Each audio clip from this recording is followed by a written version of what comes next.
Hey my awesome friends, it's Anissa, and today we're going to talk about the third trimester symptoms, the most common ones and the ones that I'm experiencing with this pregnancy.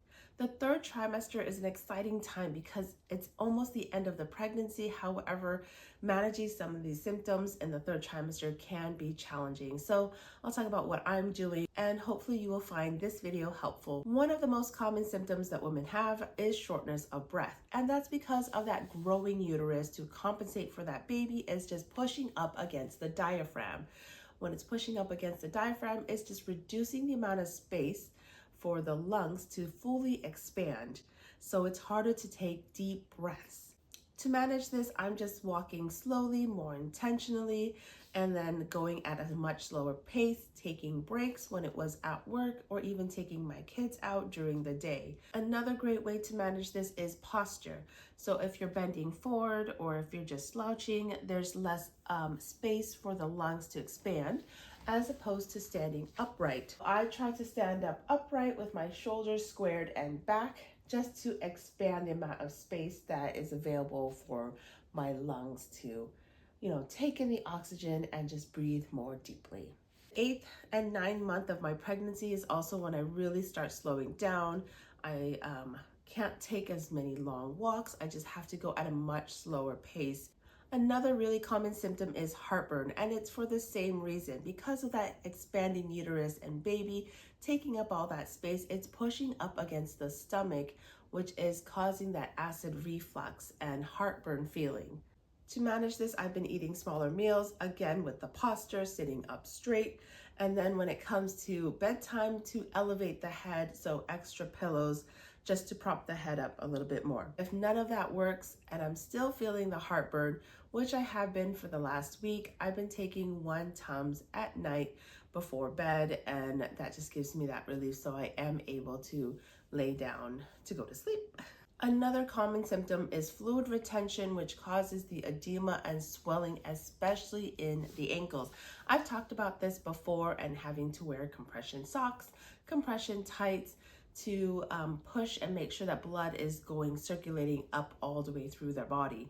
So to alleviate the swelling, you'll want to elevate your legs as much as possible and avoid standing for long periods of time. I know that's not doable for everybody, and it's definitely not doable for me. So that's where I wear compression socks and compression tights to help reduce that swelling, to get that blood to be circulating all over my body.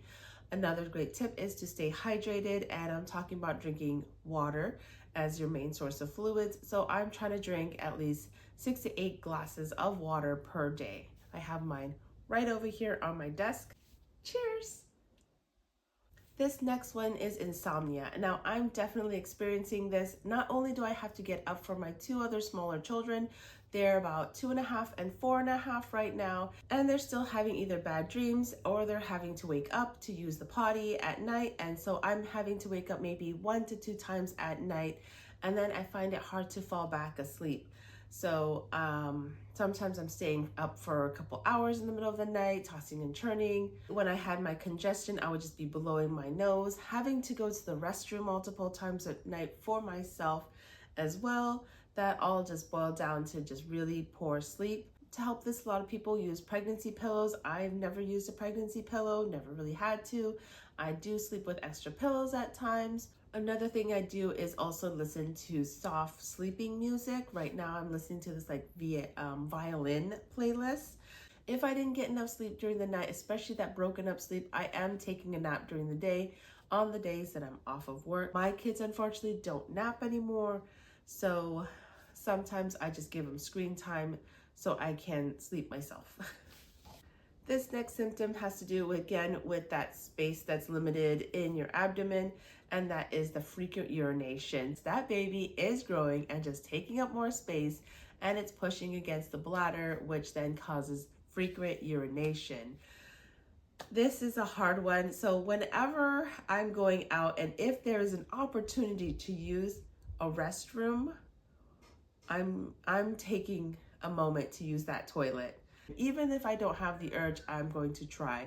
Another one is to, when you sit on the toilet, to try to really empty your bladder completely. Another thing you can do is also avoid drinking a lot of water in the middle of the night. However, I do feel really parched at night, so I keep a glass of water at my bedside, and I'm taking a few sips at night, and I'm trying to stay hydrated, but you don't want to pee too much.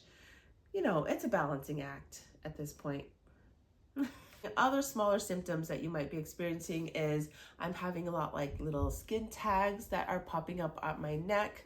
Those I usually get during pregnancy, and then they go away. Same with my blemishes. They kind of like creep up more when I am pregnant, along with the acne. So I'm just really more adamant about washing my face and sticking to like a better face washing routine while I'm pregnant. These last symptoms I'm actually not experiencing, but I want to bring them up because they're pretty common for most women, and that is back pain. I'm actually not experiencing any back pain really with this pregnancy. Surprise, surprise. However, it is quite common, and I've had them in previous ones. So to reduce back pain, I've had to wear supportive shoes. I know some of my friends have worn pregnancy belts in the past. The compression shorts that I do wear at times not only helps me with the varicose veins, but also it's like designed to kind of like, I don't know, helps with my stomach as well. So I think that gives me support. If you are having back pain, you can also try doing prenatal yoga. Just YouTube some videos on prenatal yoga, stretching, along with maybe a heat pad. These plug-in electric heat pads are really nice. I have one my dad gave me, and I have kept it for every single pregnancy. This next one is Braxton Hicks contractions. You've probably heard about this, and another name for it is false contractions. I actually have like never had Braxton Hicks contractions.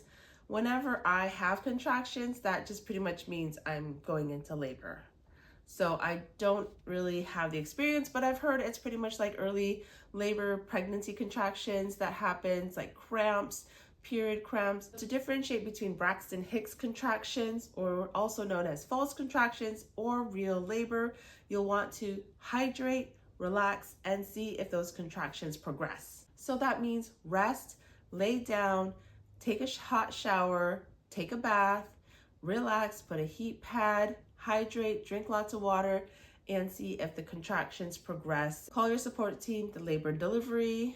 If you are going to a hospital, your midwife, your doula, whoever your support team is. For me, the last month of pregnancy is the most challenging, and I know it can be really challenging for you.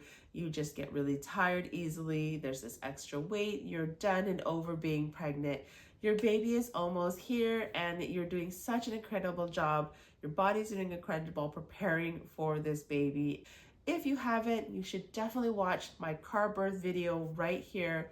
Click on this video next, because then you can follow through and see how I've managed labor and how calm and soothing it can be. Focus on my breath and try to breathe with me along while I have my contractions.